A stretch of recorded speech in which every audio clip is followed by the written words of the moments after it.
Welcome, everyone, to another adventure into reality.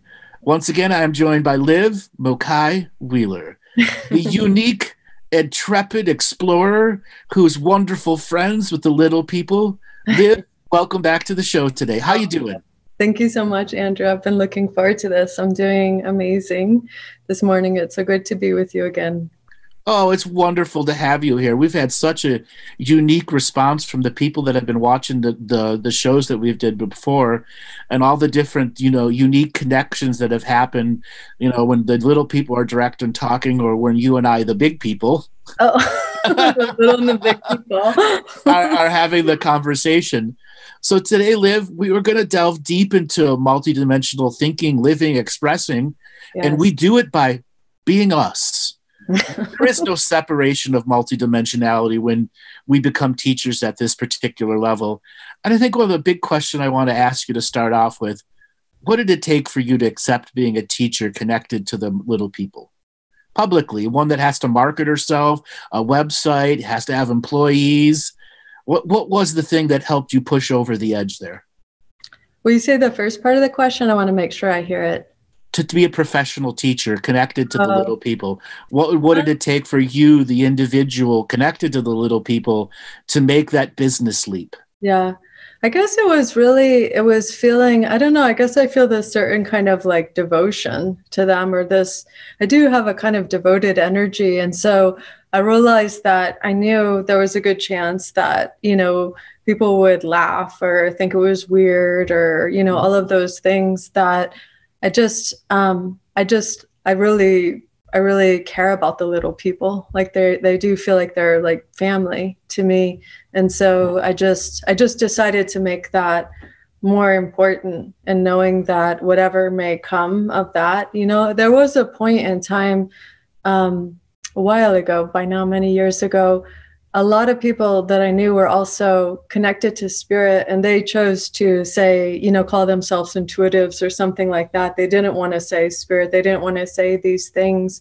And when I first started talking about the ancestors, that was like easier for people to kind of like be with if talking directly about spirit. So I knew that speaking about working with the little people would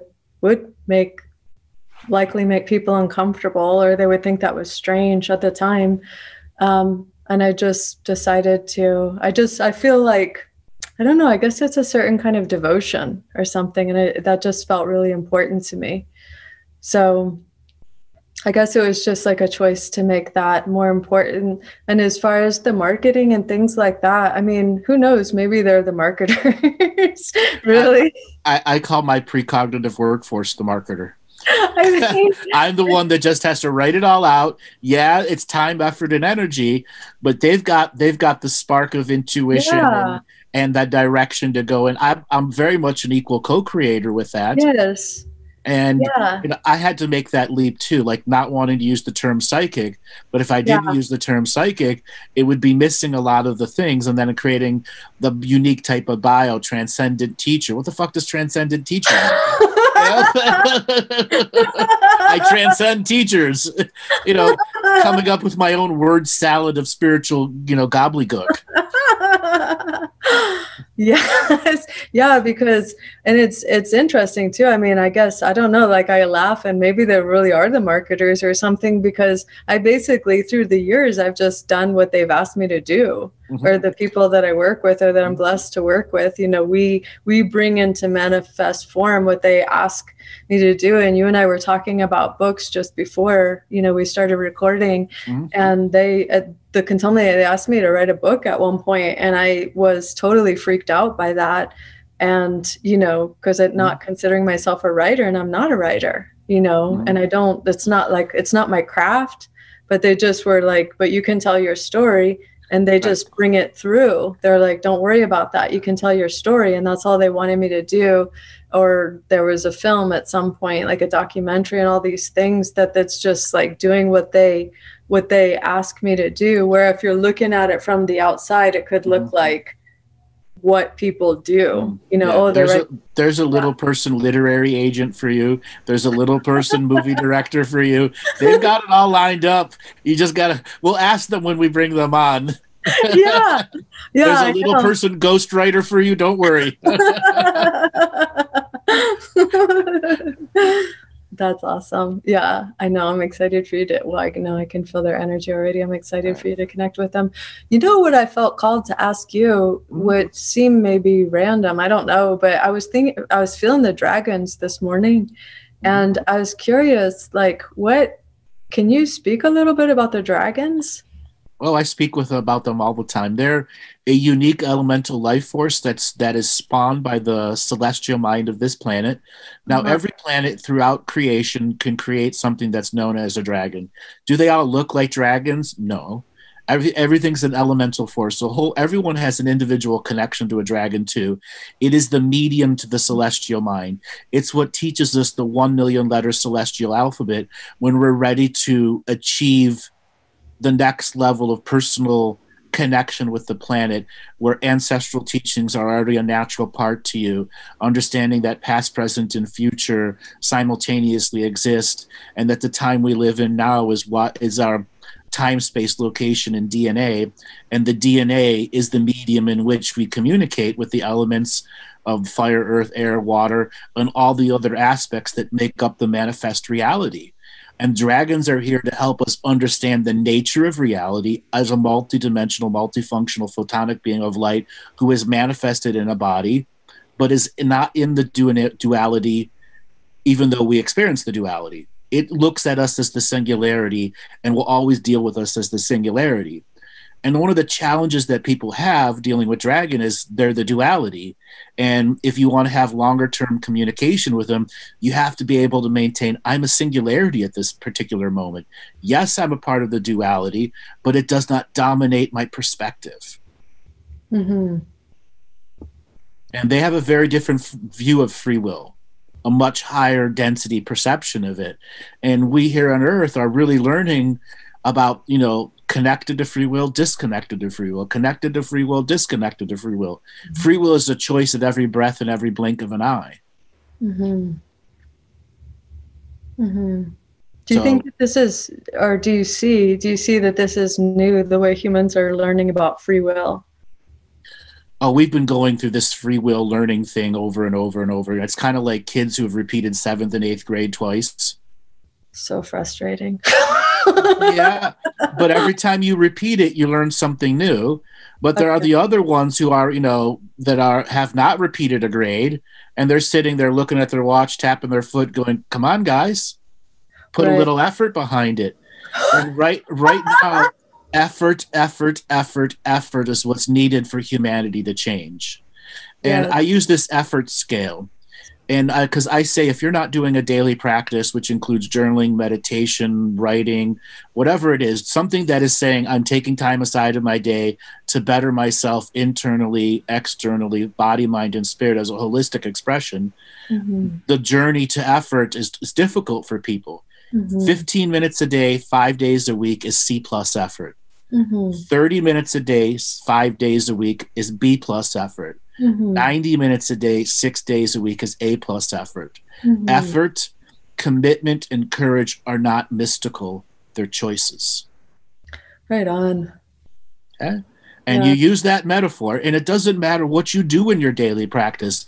Variety is the key. Yes. Because after a while, weekly becomes monthly, monthly becomes yearly, and then you get the benefit of hindsight of looking back and go, wow, the variety of techniques that I've done over the year have shown me this.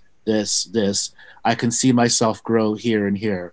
And then you get foresight which allows you to strategize with what I'm going to do next with my practice that I enjoy doing because I have discovered enthusiastic effort.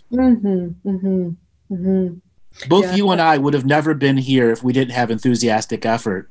Right. We really enjoy what we do. Yeah. Will you say more about that? Well, what did it take for you to enjoy what you did? It was exhilarating and thrilling long before the interviews came. Yeah, I know. Right. I totally love it. Right. You woke up in the morning, hey guys, what are we going to talk about today? Okay. They were your friends long before the business and the teacher and everything. And it was such an integrated part of you. You woke up every day going, let's challenge the world today with what we can do. You know, and then they kicked us in the butt and said, go public. Do you know, Andrew, I had this memory when I was younger. I don't know if you knew this. What would it be like? I'm trying to remember if it was like Lucky Charms or one of these cereals. I'm trying to remember which one it was where there was little people, like elves or something. Do you remember? Or maybe it was Toll House cookies. Well, it was a cereal. It was some kind of... They had a cereal too. They had a cereal, okay. Because I thought I remembered.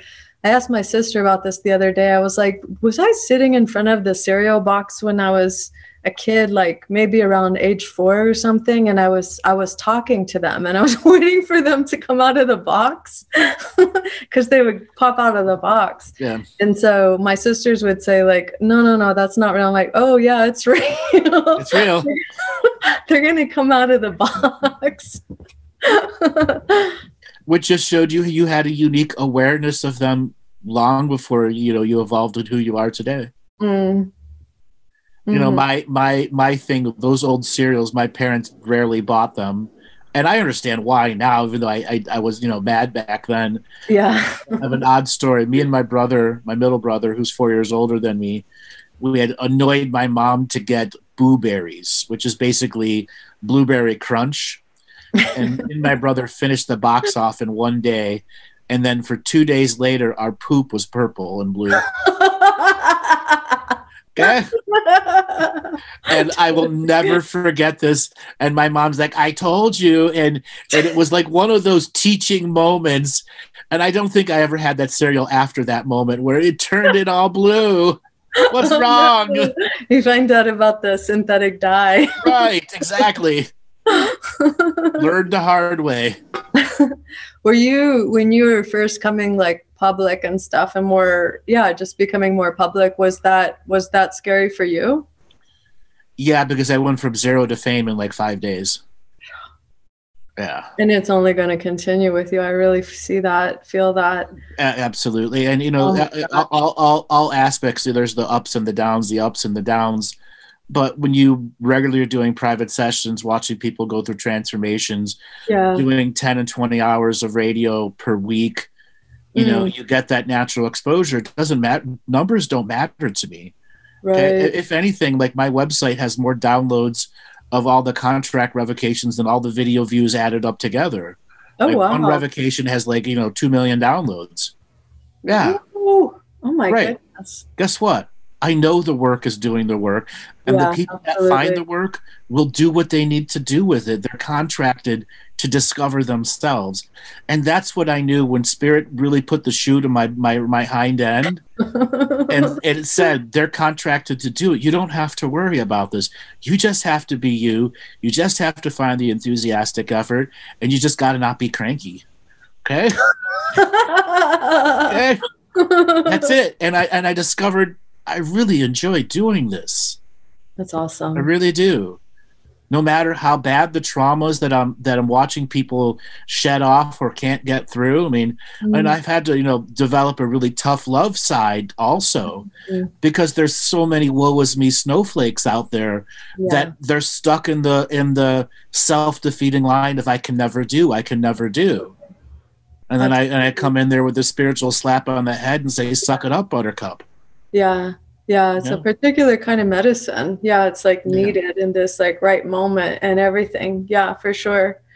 Yeah. Like I don't let people woe is me pity party on any of my live shows. I need a meeting and go, Yeah. Just, yeah. Keep right it into the spot, right into the core energy, and yeah. I'll pick them apart, and the trauma will come up, the aspect will come up that's actually running them. I've noticed it. I know I've heard it. When I've listened to your shows, I'm like, whoa. Yeah, I know. I feel it goes like right into the energy that is ultimately going to make a difference. That, yeah, it doesn't, it's not helpful. It's just like that kind of like pet, that it's like pat on the arm and everything that keeps coming. But that pat on the arm, it doesn't do anything for the underneath like wound and everything that's deep down inside that needs to be accessed and touched. Yeah, so it can come forth and change. Yeah, for sure. You know, and then the other side is, you know, you get past the tough love, and then you get a unique person that pops up that you know is like super powerful, but just lacks confidence. Right. And what I always do in every session of every moment is I'm always looking forward 6 to 8 months in the time stream and go, what sticks? And what in the moment now can I say that will affect them 6 months from now in a way that it encourages motivation and not hesitation, that stops them from watering the seeds of doubt in themselves. So the particular skill of reading the Akashic Record is potentiality. And in the moment, I'm looking for the unlimited point of view within myself and how I could pass it on to that person. So months from now, they begin accepting their power. Because you and I, before the show started, we were talking about, you know, the state of people. Yeah. People have to accept power. Yeah. You know, old Spider-Man saying, with great power comes great responsibility. Yes. Right now, humanity must realize your awareness is equal to your level of responsibility, and your level of responsibility is equal to your level of awareness. In conspiracy theory, information overload breaks that rule. You get too much information, what are you responsible for? You're responsible for what you believe in. And information should just come in and instantly change your core beliefs. Will you say that last part? Information comes in and instantly changes people's core beliefs because they're not responsible to their awareness anymore. Information has been weaponized against them. Right. That's deep. Yeah. And getting back into the core of, what am I responsible for today? My feet, my body, being in my body. What am I learning today? What am I letting go of today? And potentially tomorrow, what can I do to find joy, happiness, and love?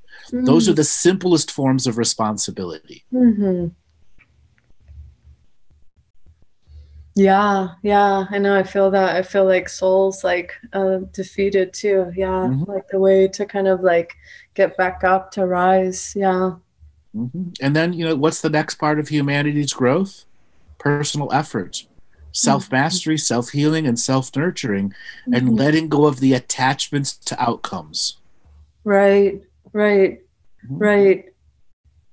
Yeah. Too many people hold on to an attachment of an outcome, and we are the creators of our own reality. Often, too times, we become perverse with our attachments and are forcing something to happen that is never going to happen because there's free will on the other side of what you're trying to force. That's still manipulation. That's still domination and not dominion with our brothers and sisters. Well, that's beautiful. You know, getting into that philosophical role and not being a pontificating philosopher, a doer. A pontificating philosopher. Yes. I wrote that originally rolled off my tongue in one of the interviews I did back in 2012, and it made the interviewer laugh so hard he actually had to almost pause the interview for 5 minutes because it just tickled something in his soul. That is so funny. A pontificating philosopher. That's funny. I see the Kontomble too was like a pipe, you know? Little like pipe, the little like corn, corn cob. Yeah, exactly. Like pontificating philosopher. I know they're gonna have fun with you. Talking to you. We were talking before we started recording too, and I was mentioning too. I've been to those that are listening that have, you know, sent messages and appreciated our connection before. So thank you. And I've really appreciated the messages that I've received also. And we were laughing and saying, it was like a lot. There's like, because I was saying, I was like, I don't know exactly what there's some energy that happens. It's some combined something exponentially. I don't know exactly what happens, but it really, it's sweet. It feels really nice to hear people like multi-dimensional marketing. Is that what it is? your little Kontomble marketer group and my precognitive workforce have meetings on a regular basis. That's hilarious. I think so. That is hilarious.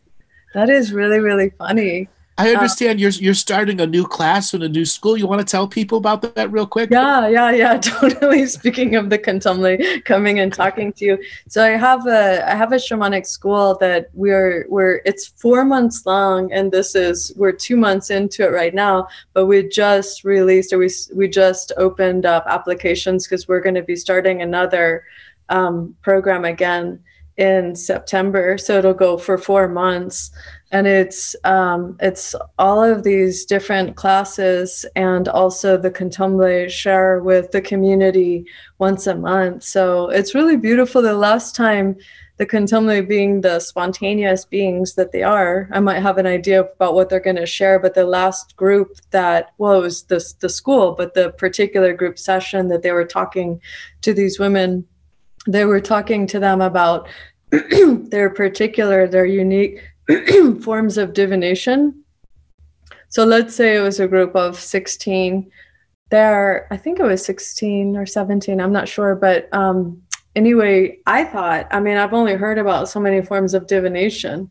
And I was really surprised, because that's really was my hope and my focus for the school I didn't want to do it in a too linear way. I wanted to leave room for the uniqueness of each person's soul, for them, like what you're talking about, the personal responsibility, their awareness of self, their dedication to healing and all of that, and them kind of like finding their way in it. I can share these different teachings or these different things that I've learned, but I want them to find what resonates for them, But the Kontomble, they were sharing all these different forms of divination, and it was beautiful. Like, it was beautiful to feel them communicating with the uniqueness of each soul and to see the forms of divination. So anyway, divination is like the trees in the forest. Every tree is a different breed, oaks, elms, and there's so many different unique forms of divination. You go back to the old days, just a little bit, on the side, but, they'd sacrifice an animal and read the entrails. That was divination too. They would read the which? The entrails. Oh, okay. They'd cut them open, the way the blood would spatter, the way the liver would look, would all give them information, a divination information, yes. Versus using a card system, versus connecting to source, versus connecting to the elves, the little people, this, the that. Everyone has their own unique thing, just like a breed of a tree. Yes. Yes. And then there are people that transcend all of that. Yes. They just reached a point where divination is so natural to them, it's like breathing. Like you. Yes, like me. And there's plenty others out there that have it. They just don't label themselves what we do. Absolutely. Yeah. And, I feel like it's just, I remember one time when I was, this person, I believe they were in a session with me, but they were asking, the Kontomble were communicating. I think they either asked me during or probably after, they asked me, why didn't I just like connect with source? Why communicate with the Kontomble? And I was telling him at the time, for me, it's really important to honor whichever, like whatever feels true at the time. For me, it's very important to honor that, even though I understand I could like go straight to source and just like stream source. For me, it's just like that is very, very important. Like whatever stage, whatever aspect it is, to honor that at that time. Before the Kontomble were communicating through me in the ways that they do, I was doing stick divining. And so if I pick up a stick, they'll move the stick around, and like whole kind of communication will happen through the stick. And but yeah, I feel like It's just, yeah, just honoring the present truth, you know. Also, you have a unique connection to the Kontomble, and part of your plan before birth was to make them a part of their journey, because Yeah. they have something to say to this world, and you're more than just their interpreter and translator. You're a close family member to them. And having that family member energy makes it easier to be a teacher, because you know they're integrated into you. Yes, you could go to source, but it's not about for you going to source. It's about you connecting to the Kontomble, because they have a message that the rest of the world needs to hear. And you're a family member who not only knows their language, their customs, their comedy, and this and that. You are a part of their society, an integrated part of their society at a multidimensional level. God, Andrew, you almost make me cry the way you're able to understand. It's really beautiful. Well, thank you. You know, for me, people are like, how do you do what you do? I'm like, it's second nature to me. Yeah. Is it connecting to source? In one way it is, in another way it's all knowingness. Yeah. You know, when I look at you, am I doing a reading energy? No. Yeah. I'm a perceiving energy. Yeah. And what am I perceiving? All the wisdom and data that's in your aura that we are constantly projecting all the time. We're all open books. It's just a matter, can you read the language? Yeah, absolutely. Okay. I was wondering, I had heard you speak about being a DJ before in I think it was one of your, I don't know if that was an interview or anyway, one of the shows, but what kind of music was it again? I was so curious. Techno, the original techno, scratch music. If you're familiar with DJ DB, Diesel Boy, AK-47. Yeah. So techno 1999 to 2004. Okay, and then what region were you like primarily DJing, or like part of the Northeast? Northeast, yeah. Yeah, Northeast. So when you were DJing, would you also like see or perceive energy, or were you like, absolutely the crowd as the music is building up, and you just see people all in their unique energy, and then all of a sudden dun, dun, dun, dun, and then all their hands go up at once. There's a unique crowd reaction to the music. So absolutely I was in tune with that. So it's just like it's such a doing some rap battles, even before, when back then rap was really, really new, and being a white boy doing rap battles, I absolutely loved it. Oh, that's amazing. Okay? Because I would also scratch. I was a limo driver also then, so it came down to the point where sometimes I'd show up after limo driving in a tuxedo, and people were like, "What is this?" It's amazing. So you're doing scratching. I got pretty good at it, and then I like house and original drum and bass, and then mixing in unique conversational pieces, which was again still really new at that time. Right. I had Newmark 3 Newmark TTXs, which are some high end DJ records, and two CD samplers, so I could do just about anything. So you were working with 3 channels? 5, actually. Oh, 5 channels. 5 channels, yeah. Wait, for the CDs and then also the vinyl. 3, the vinyl, and then microphone also. So I actually had an 8-channel mixer. So then would you bring the rap over the...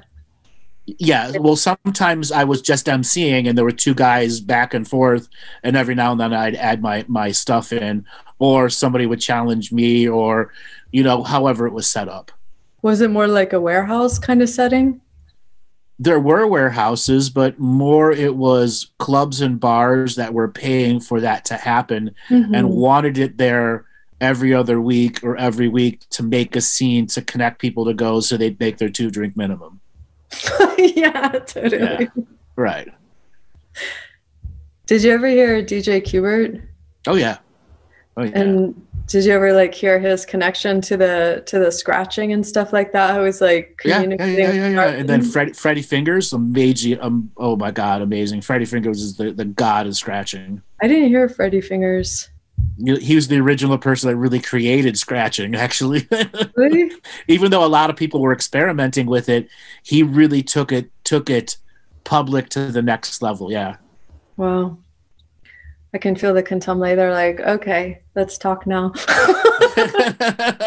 They got some marketing to do. Yeah, they got some marketing with your, what is it? Call your workforce? Precognitive workforce. Precognitive workforce. Okay. Okay, so I'm going to change rooms and then we'll talk to them. Okay. Okay, so I'll be with you in just one moment.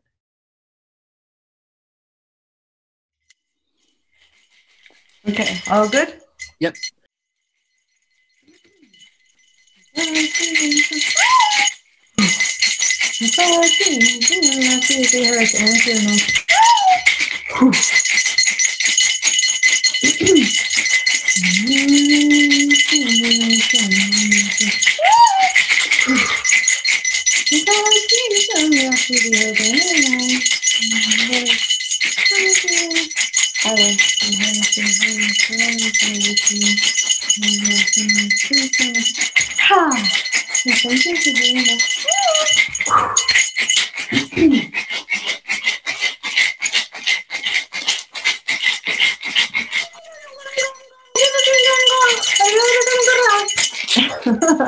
They told you, is it Andrew? You look well. How's your family? They're doing good. Everybody's doing good here. Oh, good. They're all happy as clams. Oh.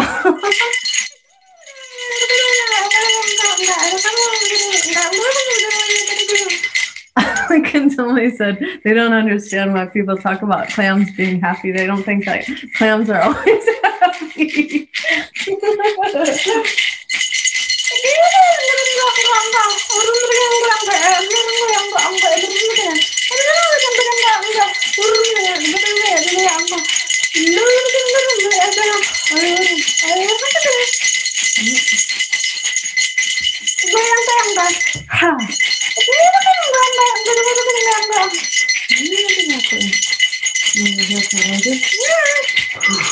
Okay, so they want to hear from you.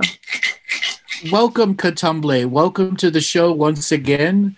We are honored to have you and your ancestral speaker live with us today. I want to start with the nature of comedy. What does comedy mean to the Kontomble people?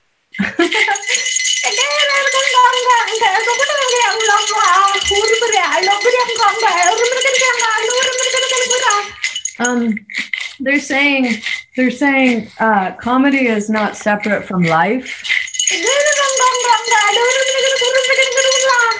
They're saying that they see like humans, they separate energies and put them into like compartmentalization. And so for them, comedy is not separate from life.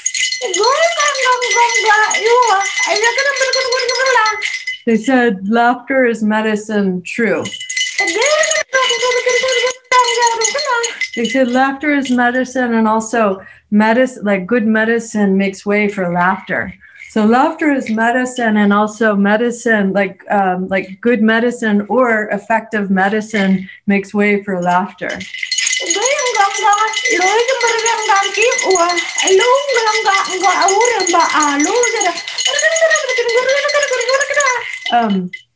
They said life without laughter, like it doesn't feel like it's worth living. You know, life without laughter.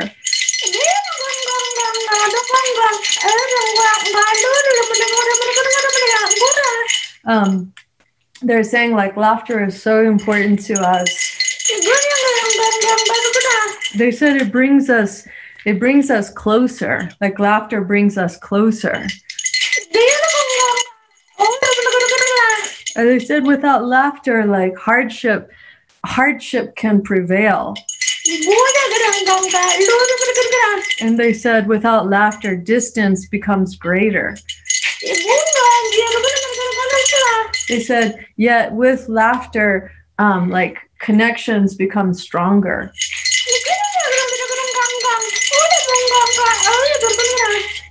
They're saying like throughout throughout the ages, humans closer to the earth valued laughter, even like kind of poking fun at each other, like that's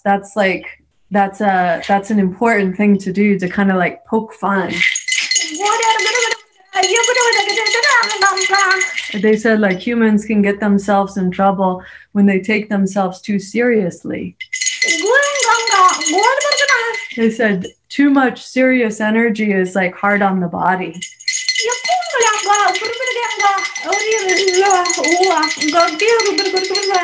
They said it sounded like they said like anecdotally or something like that.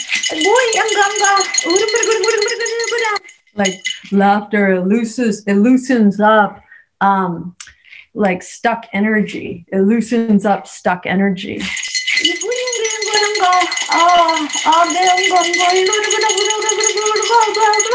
And so they're saying they spend a lot of their time laughing. They're saying it's good, it's important that what they're saying to me about you, they said it's good, it's important that Andrew understands the value of laughter. Do they play jokes on each other? Do they do pranks? You already made me. You said, did they play jokes on each other? Did you say that? Yes, or do they do pranks on their neighbors?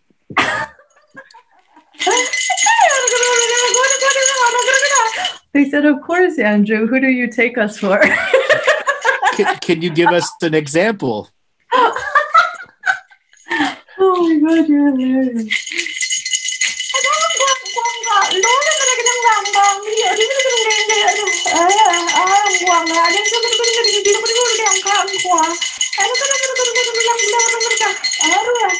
They're showing me, it's like they're showing, it's pretty funny. I love how, okay.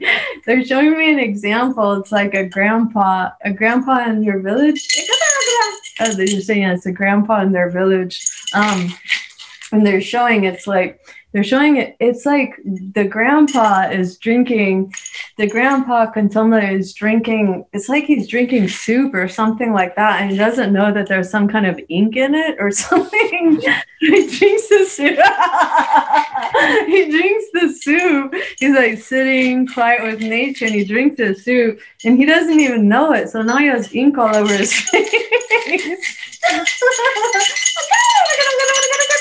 And they said, and that's part of the joke because he's not aware of it. He just thinks he's drinking his soup. And they said, yet it brings all this laughter, all this joy to the children Kontomble in the village. They said, so naturally he gets upset momentarily. And then he also has a good laugh too. Are there any jokes that the Kontomble could tell us? Oh my gosh, you're hilarious, Andrew.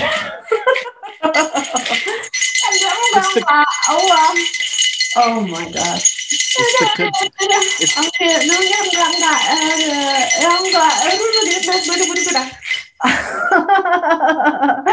They said they sent a joke to you just now, and so they're asking you to bring it through. It's the Kontomble stand-up hour.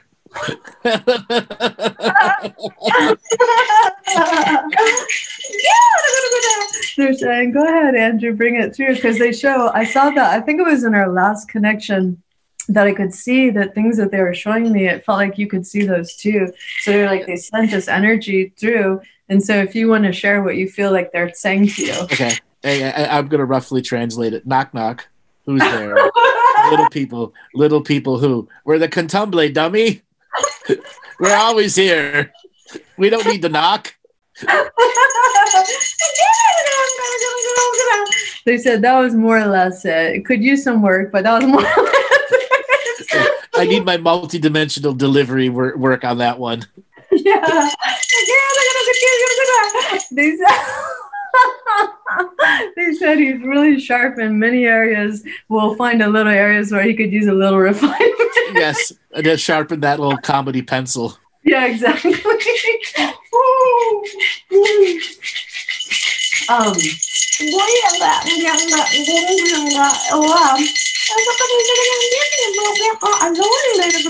They're saying that humans can laugh themselves into another dimension. They can laugh themselves into, they said delirium. They said they can laugh themselves into another dimension, or they can laugh themselves into delirium.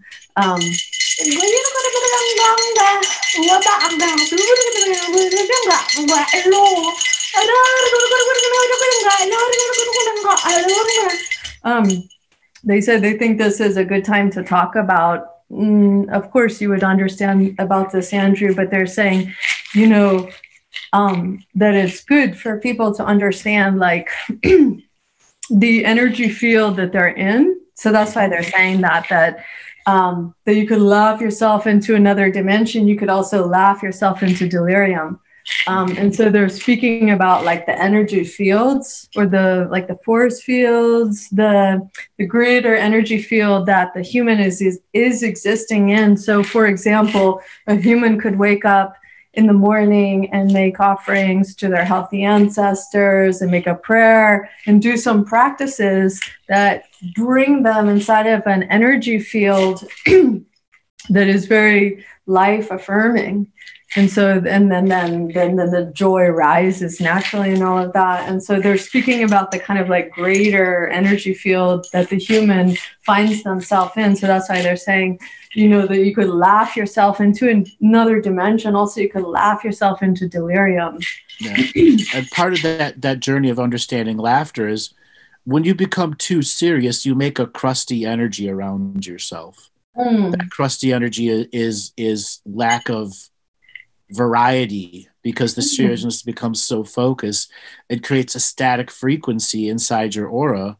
And when you then go to laugh, you can break up that static frequency, and like shaking off rust or sanding down the rusty metal piece, or getting the tarnish off, you once again have a glow about you. And laughter can get that glow from inside and just shatter that crusty static energy and begin moving all of the energy that's been stuck. Yeah. And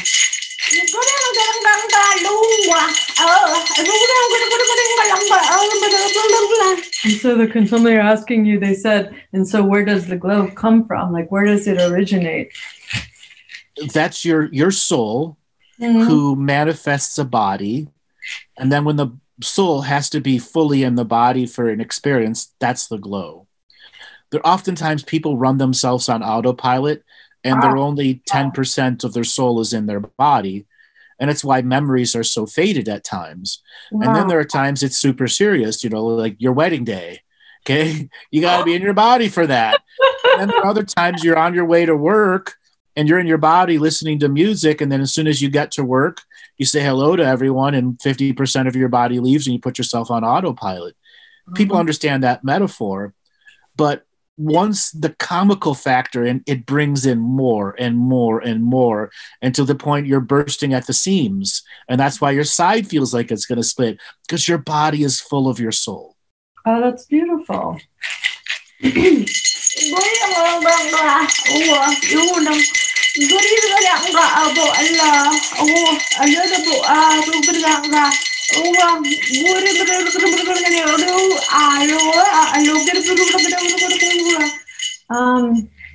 They're talking something about like it almost feels like they're talking about like an additional soul or something that'll come with the new sun.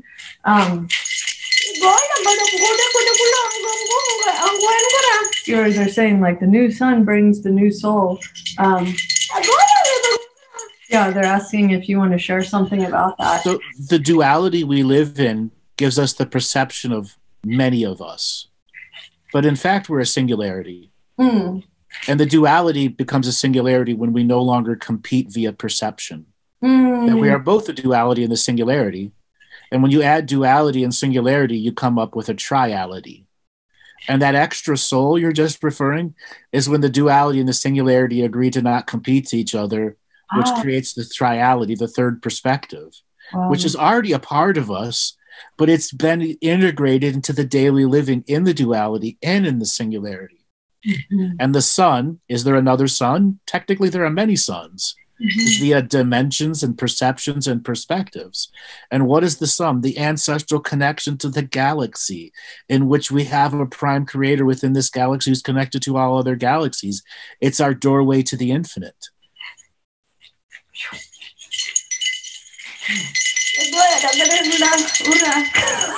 They can see sometimes I go speechless when I listen to you, and the Kontomble are like, Liv, keep going. I'm like, dang, he's good. They're like, Liv, keep going. Okay.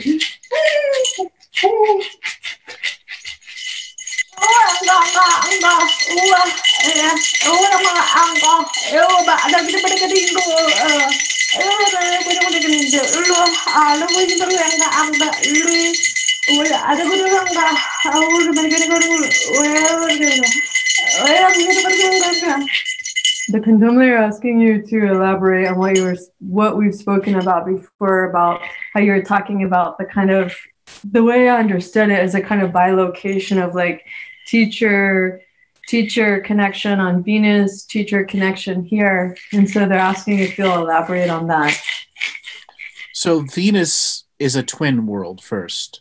So you don't live a single life when you're on Venus. You have two. Now, multidimensional living in the duality means there's this duality, singularity, triality.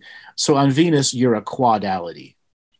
So the duality has two versions of you, and the singularity has two singular versions of you. So the very nature of your multidimensional experience is different.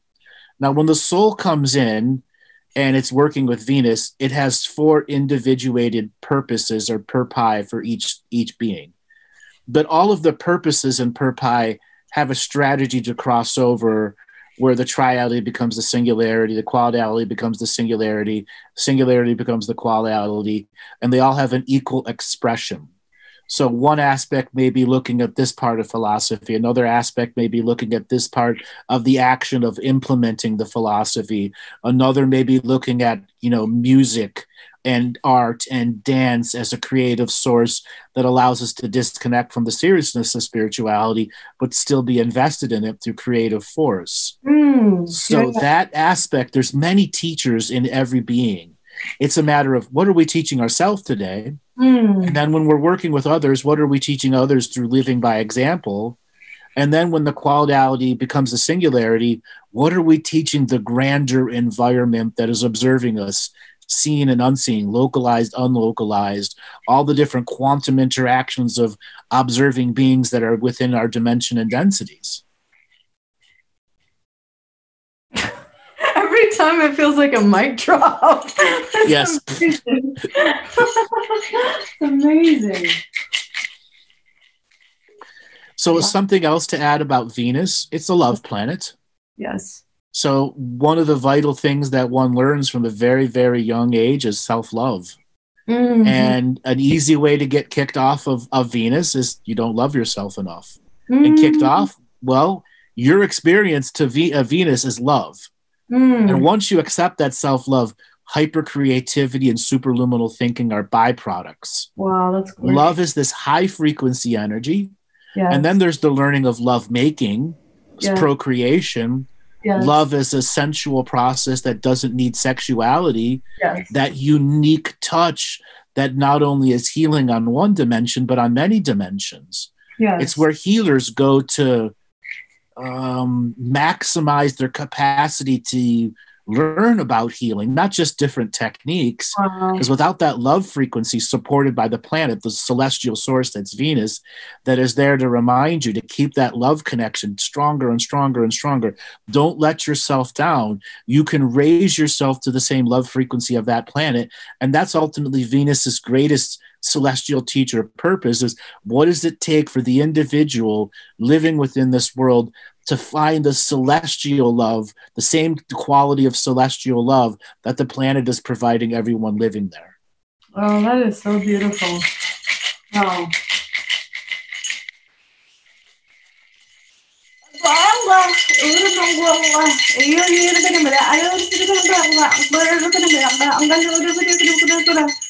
The Kontomble are saying about you, they said, Andrew is like exceptional quality as usual.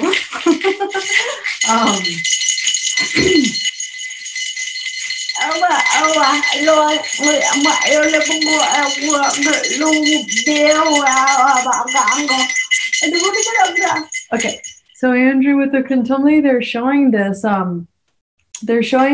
It's not about Venus, but they're showing it's kind of they're showing what many humans are going through. It's like they're showing that kind of like hardship energy. That hardship energy, it feels like this kind of like hard shell or something like that. And they're saying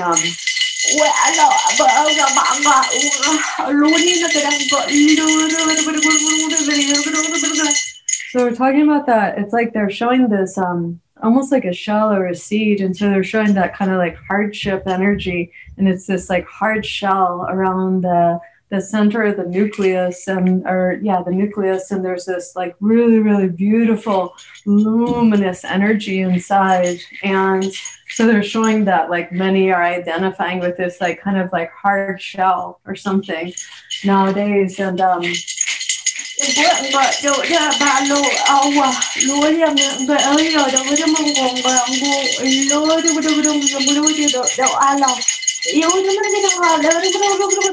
so they're saying a lot of times when people go to sleep that the spiritual dimensions that they're speaking to people's like little hard shell or something like that, and they're like almost like, you know, you can do this, you know, you were born for this, you know, you're able to do this. And so obviously they're speaking to like those who might be listening right now. They're not addressing this to you, obviously, but anyway, so they're bringing this message through, that they're showing that these like beings from the spirit world, they're like those, you know, kind of like speak into people's shells, because they're showing that they're still like, they're like hardened shells, and there's this inner nucleus, or there's this inner essence that the spirit world is trying to kind of like, you know, call forth into existence.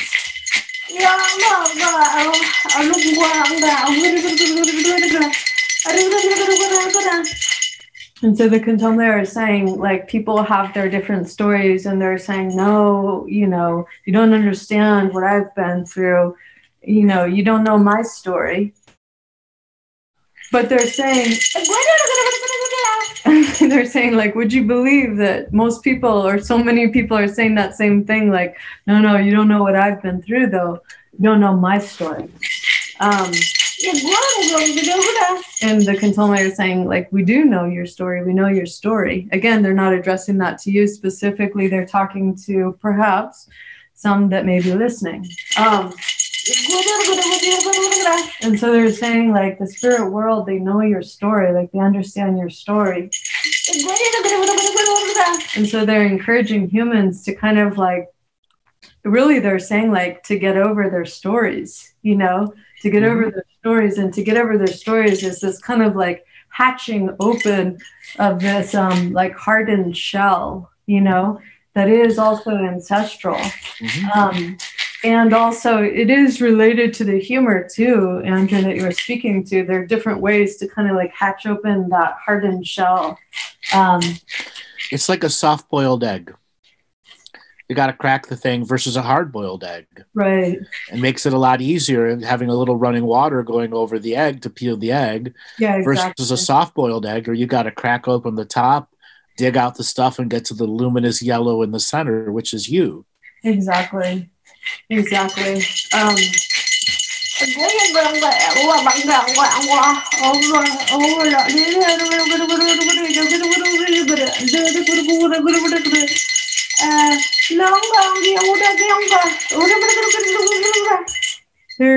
showing me a vision, and so I'll do my best to try to explain this. Again, this is obviously like this, what they're saying is aimed towards those that might be listening, or to the collective, but they're speaking about this. It's almost like they're showing it like a train or something, like the train is coming into the station and stuff. And so they're showing that there is an importance to a passage of time. They are showing something about like a passage of time, and they're showing that it is important. This is very important, this passage of time. And so they're showing that this train is coming, and so there's like there's a passage of time that's happening. And so they are, you know, they are sending that message out to those that, well, people listening, they'll know if they're talking to them or not. The people that are waiting for the train is metaphorically 10 minutes late. Yes. Which means you're going to be 10 minutes late for work. But in fact, your work is yourself. And the train is taking you to you. Yes. And the times that we're living in is all about late trains. Oh, but all trains are on time. Just our perception. And the energies of the earth that are changing, the trains are going to be on time now. And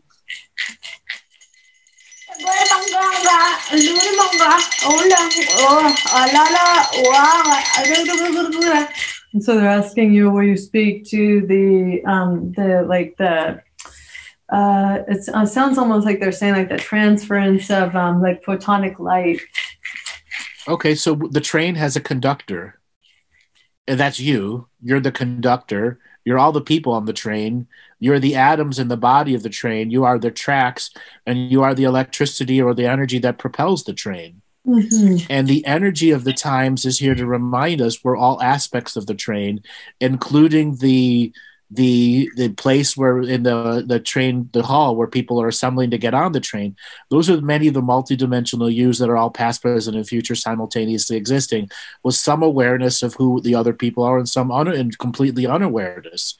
In the metaphor, if you look to your left, you may see a man and a woman that with a child. That is you of a past lifetime who may not have awareness that we are all simultaneously existing. And if you look to your other side, you'll see another person who's aware that you're there, but doesn't know if they should say anything to you, because right now they're still wondering, are we truly all past, present, and future simultaneously existing? And the greater metaphor of the train itself is, hey, we're all in the train station. How did we get here? Where are we going? Where's this train taking us? Every single time I'm like, did a mic drop just happen again? Holy moly.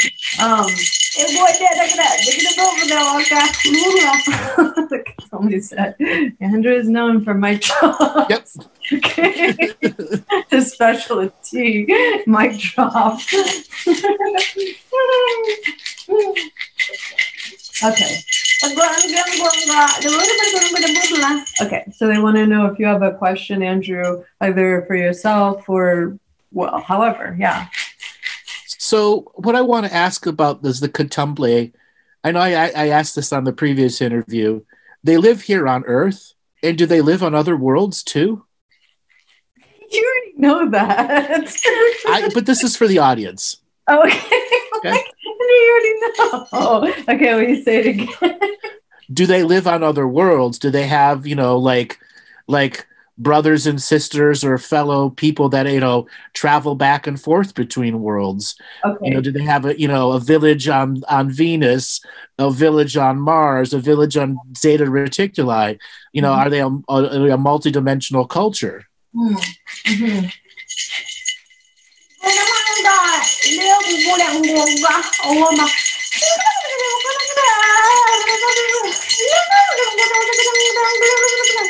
Yeah, they live in so many different places. Like when you ask that, like I can feel like it spans through the I guess that would be galaxy or something like that. I feel them existing in so many different places, and it's like particulates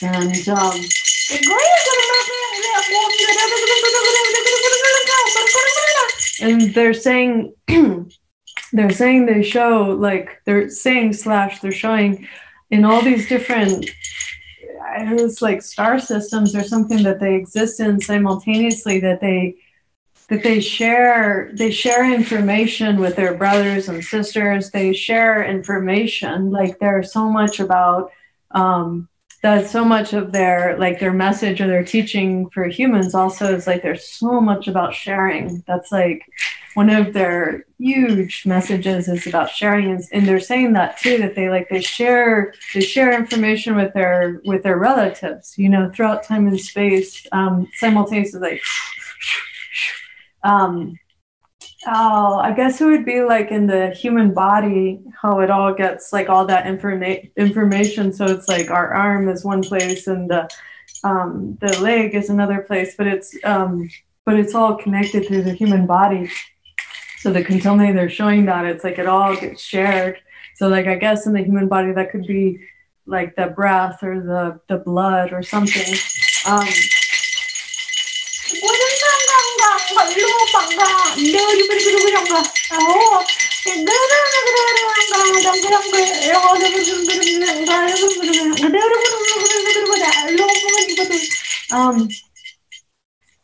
They're saying for them, like, expansive consciousness is everything. You know, expansive consciousness is everything. And so they're saying, you know, they exist in all these places simultaneously, and they keep saying, like, for them, expansive consciousness is everything.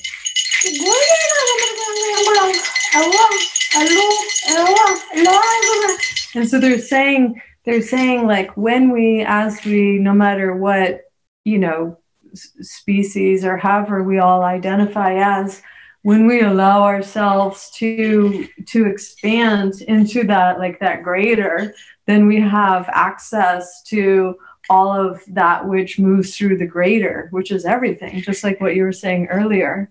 And so our consciousness naturally expands, and it expands, and it expands.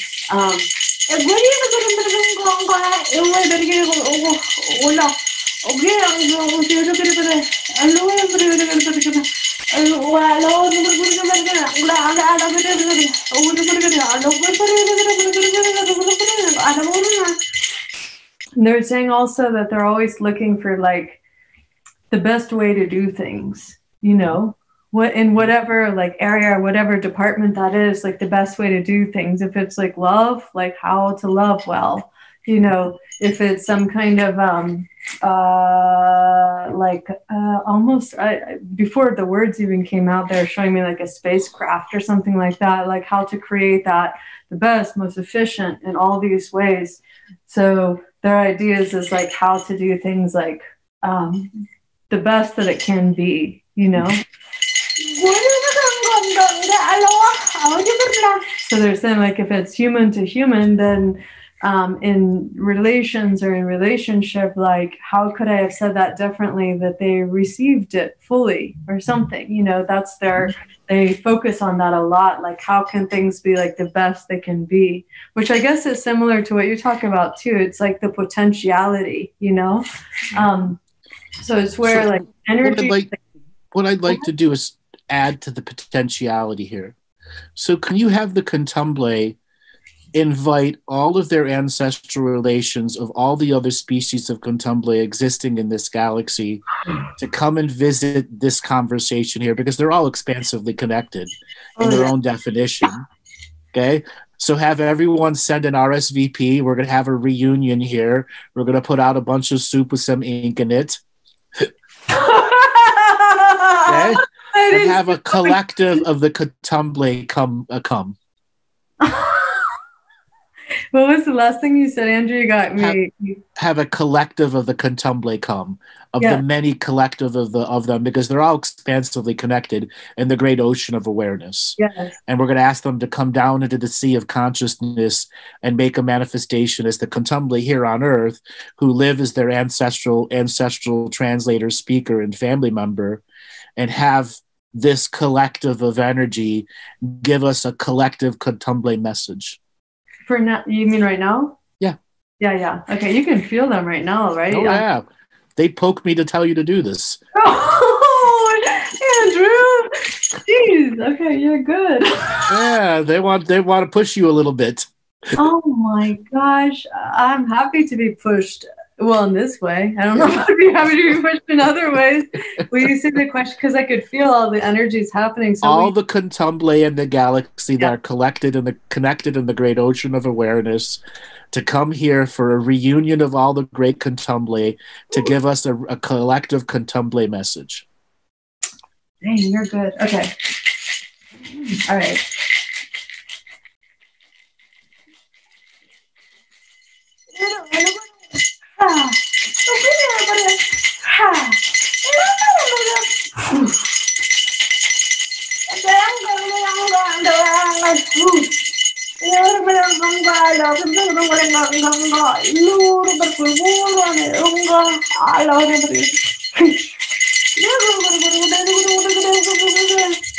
Well, what they're saying is, well, I'm just going to tell you what they're saying. What they're saying is, they're saying light is all there is. Anything else is an imposter. And they're like, they're saying light is all there is. Anything else is an imposter.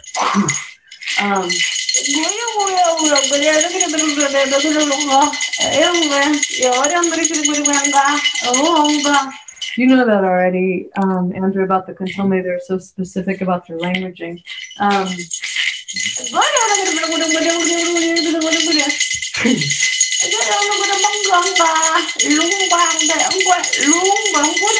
So they said it again. They say things a lot in the three. So they said it again. Light is all there is. Anything else is an imposter, and they push out the energy when they said that. And so they're showing what. Yeah. Anyway, basically what they're saying or what they're showing is like the imposter is being exposed now. That's what they're showing that's happening on planet Earth right now. So again, they said in the form of three, light is all there is. Anything else is an imposter. That is that false light, false God system that is harvesting rare energy here.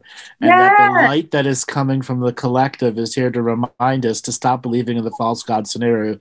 You are the God inside your body. Andrew, you're so good. That's what you do. Holy moly. Okay. Yes, exactly. Yeah, that's it. Also known as word. You know, they give it a good word. That's it. Oh, yeah. So now that we have a collective of Kontomble here, what can they tell us about the future as humanity goes through the greater transition? How will they interact with us? Okay, say it again. I know you feel them on, you see them on. Oh yeah, they're giving me the questions already. Okay. So as humanity goes through the changes, sorry, go ahead. As humanity goes through the changes, and we're well into the changes, how will the Kontomble begin working with people who have accepted the greater changes?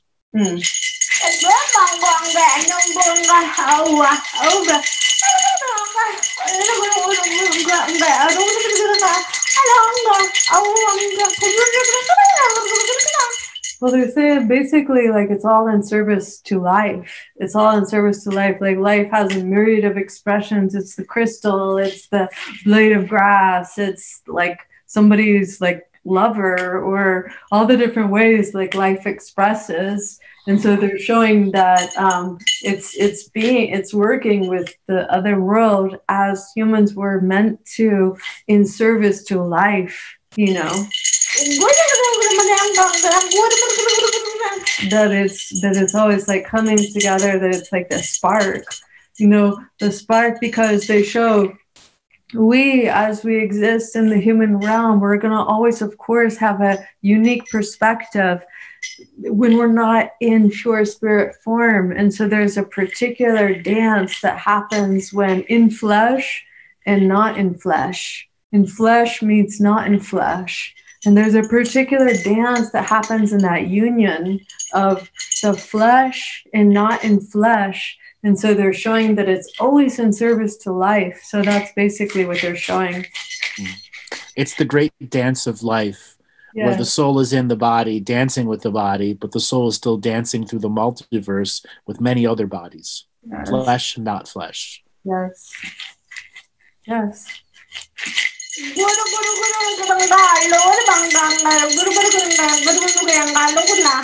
Yes. And also, of course, so as they show that people's, you know, they show Andrew like a vice grip, this vice grip on people's consciousness or psyche, that is that which has evaded their awareness of the spirit world. you know, the beauty, the enchantment, the magic, the mystical.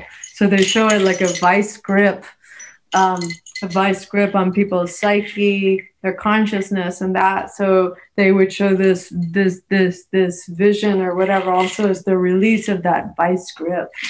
Yes. And the release of that vice grip is one of those things where humanity is going to have to relearn sensuality without sexuality.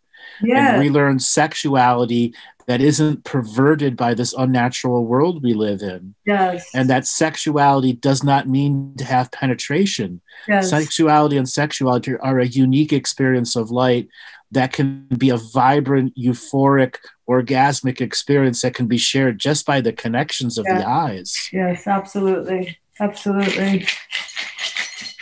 Absolutely. It's our birthright and legacy to have that. Yes, absolutely. Yeah, it's that like, it's this kind of like orgasmic. It can be that too. It's like this orgasmic energy too. It's like this connection with the earth too. You can feel like, this certain kind of like, like you're talking about the sensuality, that energy that pulses through, that is like aliveness. It's light. Right. Yeah. And that light, again, isn't about the sexuality penetration. Absolutely. It's about allowing it in and to create that same euphoric feeling. Yes. Because sexuality is the secondary tool to remind people, hey, you can reach that euphoric state. You may not need to use the body parts for it, though, because it's all consciousness. Oh gosh. Yeah. And for those that are still using the body parts for that interaction, there is a different, unique, direct individual communication between the two that may not be about procreation.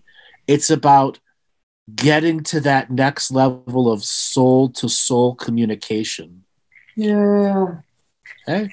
And there are many people in this world who have lost those unique social skills to be intimate with others. They become hermits. And that euphoric energy that's in the earth can remind you how to get those so unique, intimate social skills back. Yeah. Yeah, the Kontomble said, Andrew is bringing through good teachings. Do you want to ask them anything else before they go? Give me a second here. Okay. They were giving me a bunch of other ideas. I'm gonna finish on the sexuality topic. Yeah. And because it's one of the greatest things. There are people who have been abused at an early age, and then there are people that just confuse their sexuality. What advice can they give us for those that are in the dancing in the flesh? Yes. What words of wisdom do they have for us on the general term of sexuality? Okay, sexuality. Okay.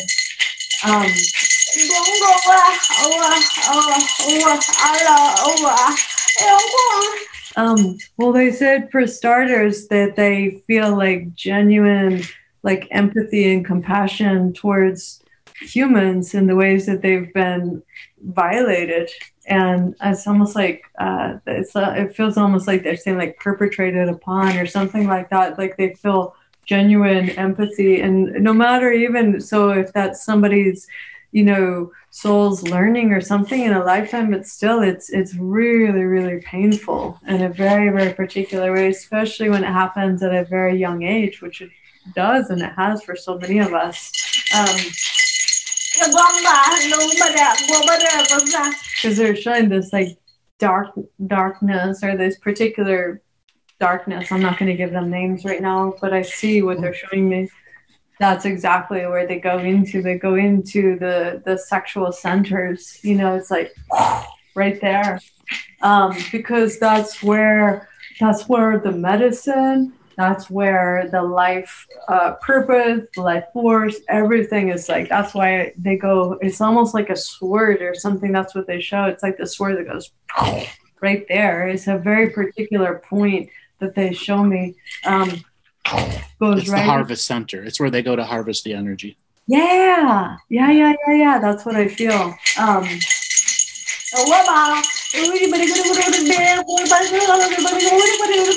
And so they're showing that like it's also a way that humans can help each other, help each other to understand that this has happened like so many millions, or probably, I don't know, is it billions? There's so many humans across the earth. And so they're showing that, you know, the healers to understand and to have forms of spiritual protection, you know, that it's like almost like a mirror goes over that point, you know, especially for youth, for children, you know, because it happens with these beings that are not in human form, but they come through humans.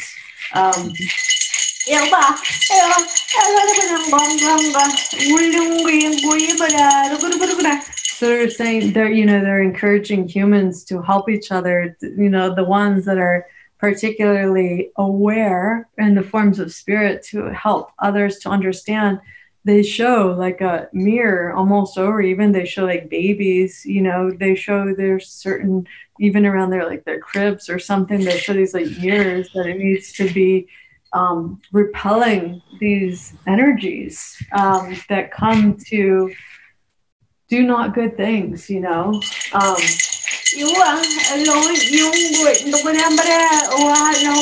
So basically they're asking for humans to bridge their awareness, their expertise in these various areas, so that you know, so that like we may experience like the healthy form of that. Like, what is the healthy form of, you know, sensuality, of sexuality, and all of that? Because they're showing that is the very place that those energies come, like you're saying, come to harvest the predatory influences that have been infecting, that have infected this planet for far too long. So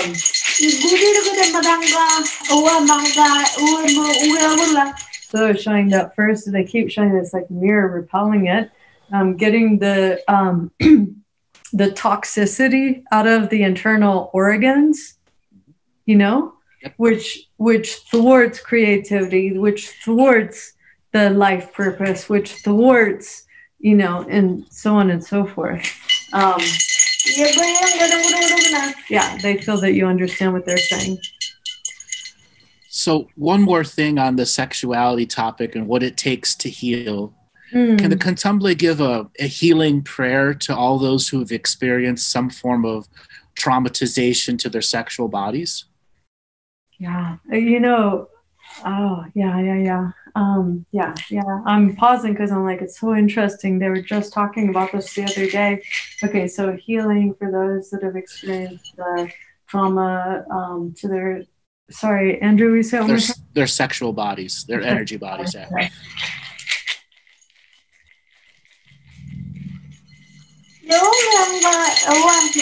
Okay, so this is what they're speaking directly to those that have been violated in these ways.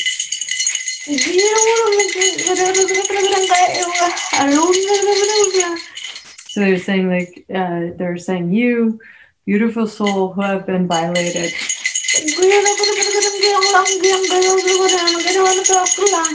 They're saying they should not have happened to you.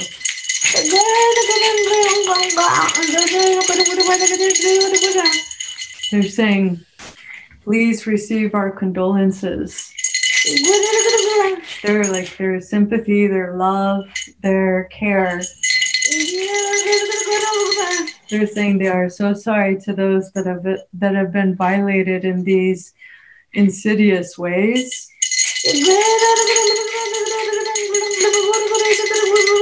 And so they're saying, like, please understand, like, the world has gone mad in ways. And they understand that it feels very frightening for many, that it feels like the perpetrator has free reign now. That's what they're saying. It feels like the perpetrator has free reign now. They're saying, like, please understand that the Kontomble, other angels, guiding forces are there to support.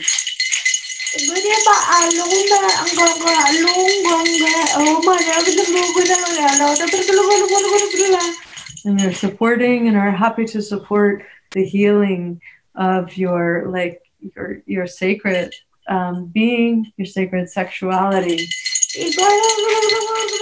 so that you may know like the true the wholesome pleasure of being human. You know, the wholesome pleasure of that it's like the wholesome experience of that beautiful, like sexual, sensual experience when it feels wholesome, not predatory. So they send prayers to you, those who are listening, and they call in the light to fill in the place that feels void of light.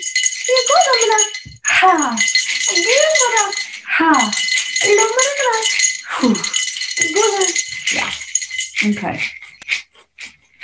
Okay. And all it takes for you out there that have experienced a trauma to hear those bells, to hear that rattle, to hear the connection that Liv has to her family members. Allow those words in. Allow that frequency in. Allow it to come into your dream space. Allow your greater soul to come back into your body and shut off the trauma and once again experience the euphoria of being in your body without the trauma there to kick you back out.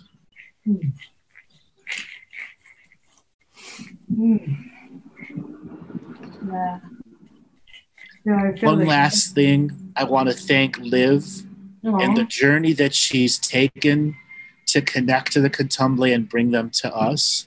To all the Kontomble that have come and visited, thank you so much. We're going to do many, many more of these broadcasts because I have such a fun process of interacting with Liv and the Kontomble and all the people that get healings out of these. Yeah. You know, I want to say, Andrew, thank you so much. And for those that are listening, well, obviously you all love Andrew. And you know what, Andrew, I honor you. We honor you. We honor this brilliant soul that you are. Oh my gosh. Yeah, I know, all the mic drops. Yeah, we honor this brilliant soul that you are, and wherever you originated from and whatever your journey has been, thank you so much times infinity for all of your efforts and also enthusiastic efforts in these ways that I just imagine so many have likely not really truly understood you. And you know, we just like send love and honor and respect and glory and all of it into all of the efforts and ways that you've been courageous and kept going. And thank you so much on behalf of humanity for all the souls that you have supported, my soul included. We honor you. Thank you so much. Thank you, Liv, so much. I look forward to our next show. And go and have a big meal, because I know after you do this, the first thing you do is go and eat because you use up so much energy. A big meal. Okay, we love you. We'll see you soon. Love you too. We'll talk soon. Take it easy, everyone.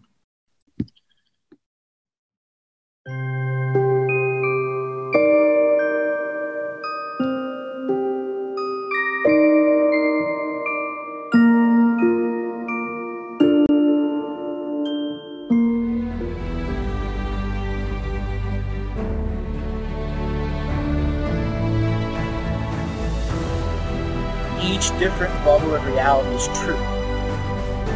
A galactic historian is a person that looks at all the lines of dramatic karma. Nudge, nudge. It's the Holy Grail. Improvise. Mysterious. It's counter psychic intelligence. Why is DNA farming of this star cluster so important?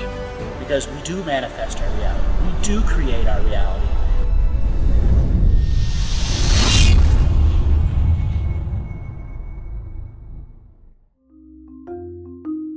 Hello, let's create, let's co-create, and let's change this world with love.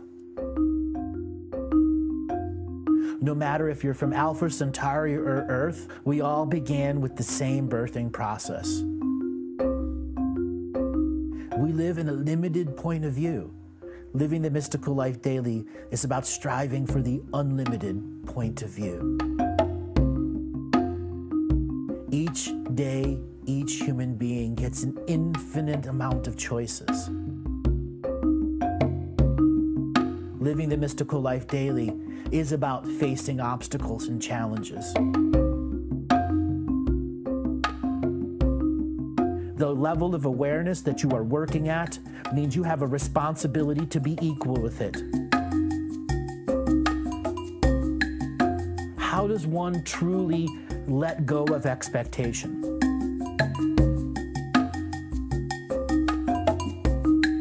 You can make the moment that you wake up to the moment you go to sleep sacred. The keys to success: choice, choice, choice, and choice.